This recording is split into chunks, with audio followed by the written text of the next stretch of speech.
Stay with me. We got pulled over for a busted tail light in the back. And the police just, he's covered. They killed my boyfriend. He's licensed, he's licensed to carry. He was trying to get out his ID and his wallet out his pocket, and he let the officer know that he had a firearm and he was reaching for his wallet, and the officer just shot him in his arm.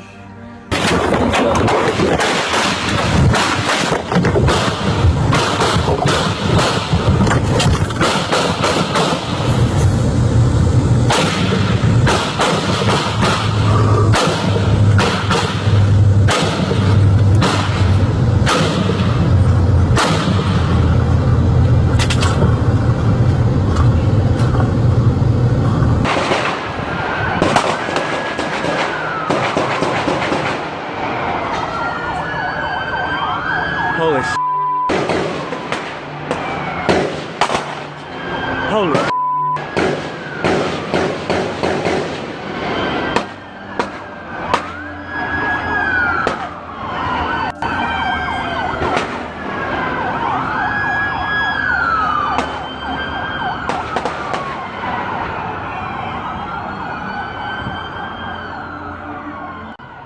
Yo, what's going on, world?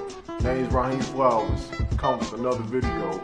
But, you know, all these current events that's been going on with Philando Castile, Alton Sterling, those cops in Dallas getting sniped, and in Baton Rouge, all this pandemonium, and we already know that a pot is brewing. First off, I want to speak about that so-called movement, Black Lives Matter, that is funded by Jewish Hungarian George Soros, and that was discovered by 3 lesbian black women. Let me tell you about your so-called movement and your so-called events and action that you're trying, or protests and revolution that you're trying to set out to the world in a message.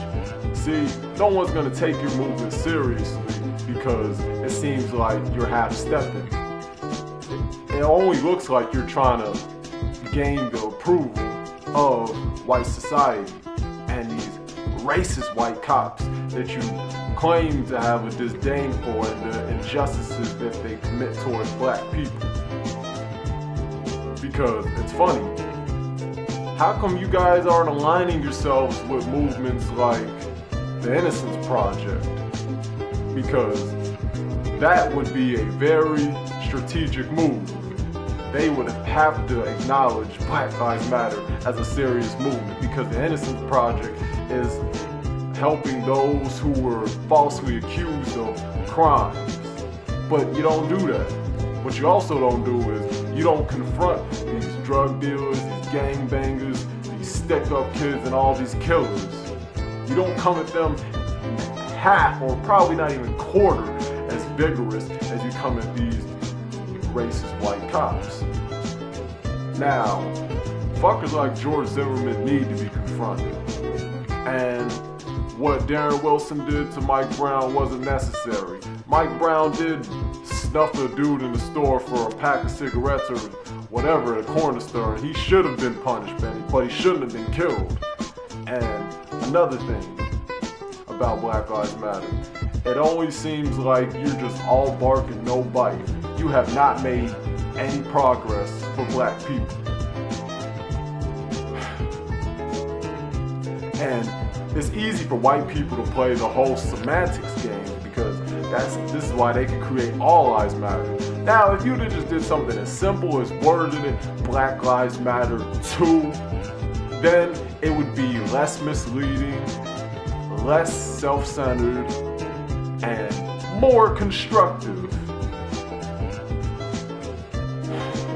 And this is what I gotta say about people who speak about All Lives Matter. All lives matter, no shit.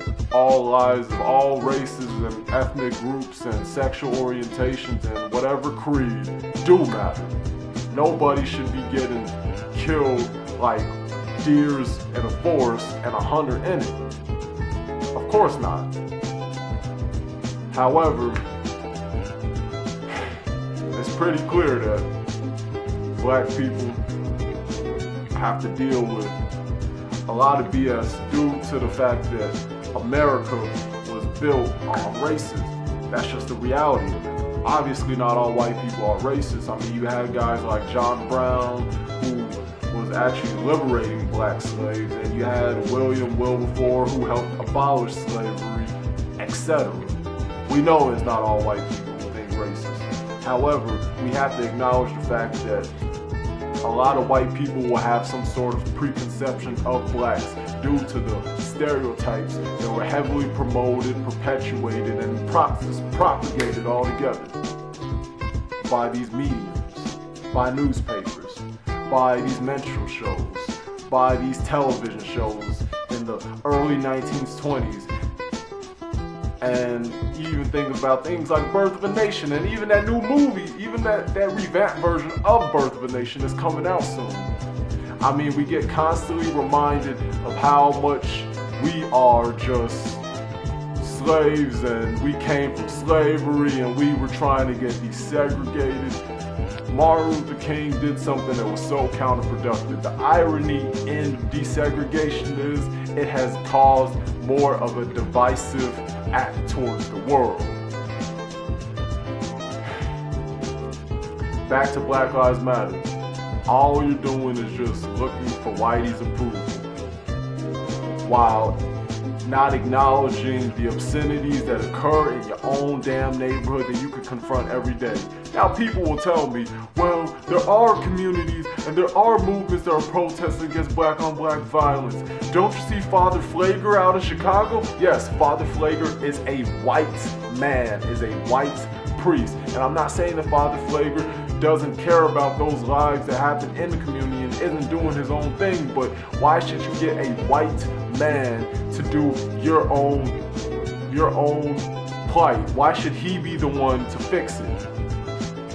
And then when you think about it, think about Dylan Roof. Dylan Roof said he wanted to start a race war. And why is it that black people didn't go after Dylan Roof? Because you could easily go after somebody just for throwing up a gang sign here in Chicago. You could easily just get killed for shooting a rap video or a drill music video. But Dylan Roof kills 9 innocent black people in the church. And y'all don't even make demands. And the funny thing is, people could easily monetize off of blacks' demise. Blacks monetize off of blacks' demise and garner attention. That's the whole thing about Black Lives Matter. It's just an attention-whoring movement, it sounds like. It's non-constructive, and it's just all over the place. And it's not, and it just seems a lot contradictory. Fuck a bit. So, that's where we're at right now. And the last thing we need are these fake-ass black leaders like Al Sharpton. We need these fake pro-blacks like Tariq Nasheed and Dr. Umar Johnson. Fuck them all. Because Raquan McDonald's mother could sell him out for $5 million. Eric Garner's family is not even really doing Eric Garner justice with trying to get money from him, and they're not even doing anything constructive with the money. I mean, you think about Tamir Rice's mother, you think about Trayvon Martin's family and his parents, and they may say enough is enough, but they're not going to cause no revolt. Like how the French did with the French Revolution. They were serious. Black people are just going to sit by and look for some white Jesus or black Jesus to swoop in and come in like some white knight or some paladin, but nothing's going to happen until we say, fuck this shit. There's no such thing as a bloodless revolution. And as soon as black folks realize that, the sooner things will get better. And you know how I know that all that is just a bunch of baloney about, well, there are black people there are black people confronting these issues and all these thugs and criminals and gangbangers and drug dealers. Why is it not publicized? Y'all got time to publicize. Black women have enough time publicizing themselves twerking in front of their children, even when they're crying in the background. Y'all got time to post fight compilations. You got time to post any form of ratchetness and something of just jokes. There's nothing wrong with jokes. I love joking, but I'm not gonna sit here when we're in a time of crisis. Everybody, white people, black people, Latinos, mixed, gays, whatever. You were in a time of crisis, everybody. And everybody got their priorities backwards because we live off of a social media era and complete emotionalism. Where we just say fuck everything and do everything that makes us feel good. We go off of this euphoric drug known as attention whoring. Maybe the rapper Fabulous is right. Money isn't the root of all evil in this day and age. It is attention. And that's how I'm gonna end this video off. Peace. I'm out.